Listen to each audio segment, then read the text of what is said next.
Hello world, this is Random Fix, and today we're going to be power bleeding this BMW right here using the Mighty Vac power bleed system, and it's going to be very easy.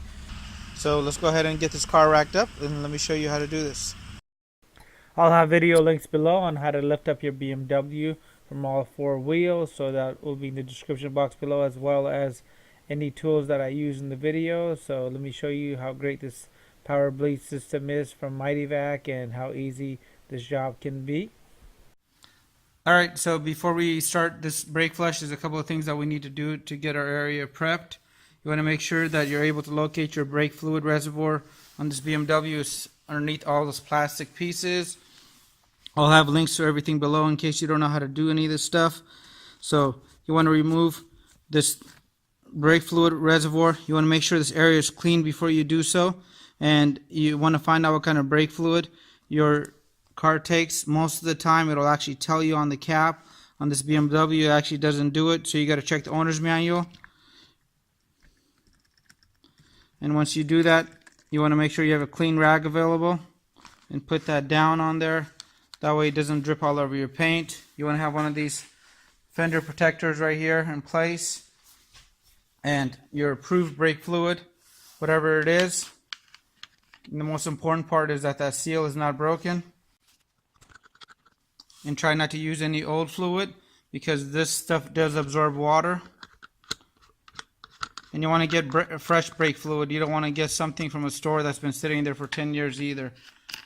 And first thing we're going to do is we're going to go ahead and suck out as much as we can up here.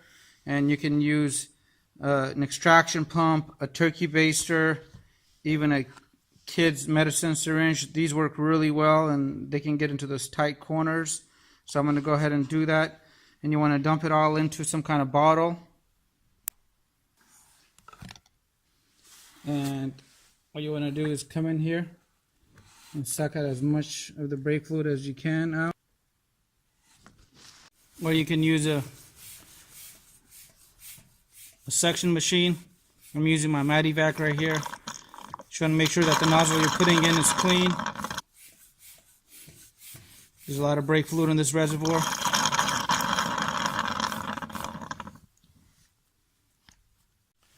So this is the pressure bleeder kit that I'm going to be using, and you want to grab the correct adapter for your vehicle. It lets you know what adapter to use up top. And with that said, you want to put in your brake fluid in. I put in 1 liter. You want to start off with that. And down here I got the correct adapter on top of my brake fluid reservoir, nice and tight. It should be nice and snug on there. And this has a quick release, which I'm going to connect right now. And this is the fluid dispenser.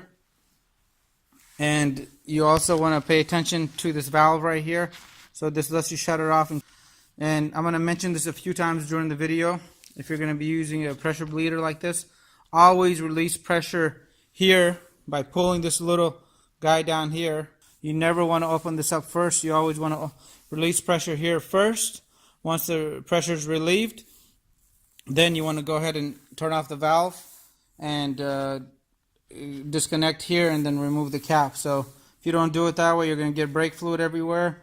You want to have this container on the ground, so that way it's not on top of the vehicle as you're doing this. And with that said, anytime you touch brake fluid, you want to make sure you change your gloves and wash your hands. If you happen to touch any area of the vehicle, the paint, go ahead and neutralize it right away. Alright, so this is all connected. You want to keep an eye out for any possible leaks, and if these ever leak on you, the best part is you can actually go ahead and cut them and reinsert them. That does happen time to time, but I've been using this particular kit for about 3-4 years and it works amazingly well. This guy's all pressured up. He's almost in the red. You want to make sure you're using the correct amount of pressure. In case yours has a manual transmission, there's a little hose that runs right here. You want to put a hose clamp around that so it doesn't pop off while you're doing this. And what you want to do is you want to come to the passenger rear. So it's going to be passenger rear, driver rear, passenger front, and driver front is the sequence you want to follow. And your bleeder is going to be right underneath this cover right here. You normally don't use any tools when you're removing this. You want to just use it with your hand. And on this BMW, These dust covers here do a dual purpose. They actually hold this brake wear line in place as well. There'll be one here and also on the driver front. So that's something to keep a note on, is if you see a wire running by there, make sure you put it back the same exact way. They're a little important. Alright, so before we start off, you want to try to grab yourself the correct size for your vehicle. This happens to be an 11 millimeter wrench, and you want to grab the slim one if possible. This will allow you to get into those spots without having to use this end. You want to use the box end because some of these are going to be pretty tight on here.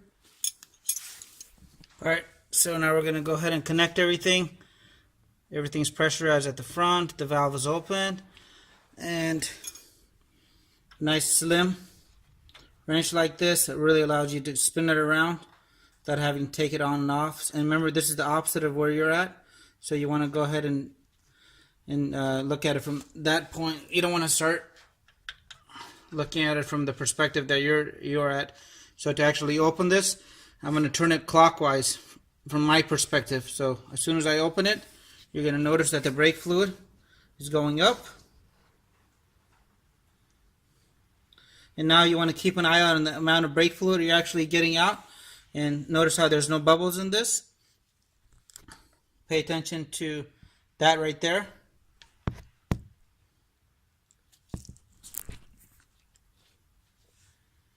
And if your brake fluid is really dirty, you're going to notice a huge color change on this.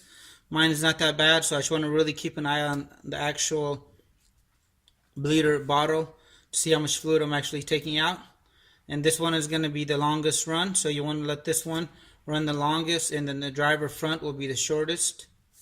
Alright, so I got quite a bit of fluid out of there. The most important thing when you're finishing this up is you want to make sure that there's no bubbles in your line right here. Get this nice and snug, and remove your bleeder bottle just like that.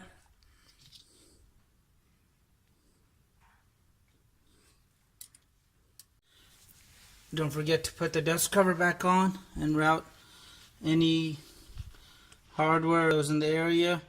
And I always recommend coming back here and cleaning this up with some brake cleaner in case you got a little bit anywhere. Come back and clean that up. Now you want to head over to the driver rear and complete this all the way to the front. And I'll show you guys at the driver front once I'm completed with the other two wheels. One thing to pay attention to while you're doing this is the amount of brake fluid you have left. You can see that I'm getting a little bit low, but there's plenty of brake fluid in the actual reservoir itself, in the lines, and down going into the reservoir. So pay attention to that and make sure you're not running dry as you're doing this procedure. Alright, so I'm at the driver front right here, and this is working really good. I only had a few bubbles on the passenger front, and just very easy to do. You don't need another person. You don't need to keep going inside and pumping the brake. And I've not ever had a bad experience actually introducing air using a power bleeder like this. If you're doing it the other technique where it's a one or two person, sometimes they miss a cue. But even if your seal here isn't perfect, remember there's pressure coming from inside, and it's just exerting all the brake fluid out and not giving a chance for air to come in. So this is what you got to watch out for, is air bubbles like that right there. They do form, but I still have a little brake fluid left in here. And if you see these bubbles going up right there, and that kind of lets you know that you're out of brake fluid and you need to refill it. Alright, so I think I'm actually out of fluid now. If you look at the line here on the lower part, I'm going to show you guys right there. See those bubbles? That means I'm out. Now you want to pay extra careful attention to how much you have left over in the reservoir.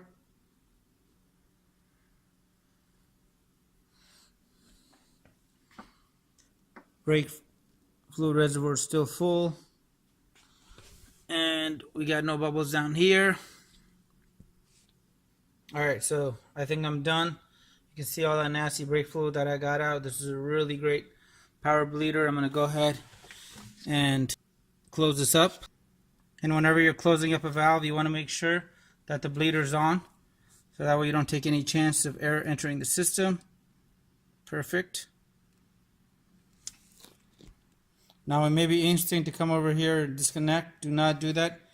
Again, you want to come down here to the bleeder and relieve all that pressure. I'm still sitting at 15 pounds of pressure.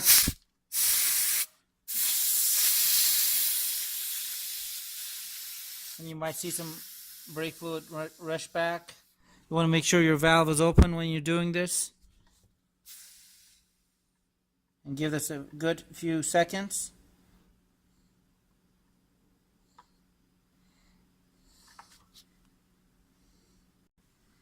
Up top, you want to remove the quick disconnect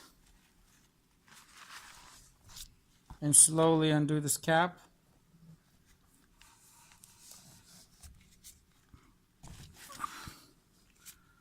All right.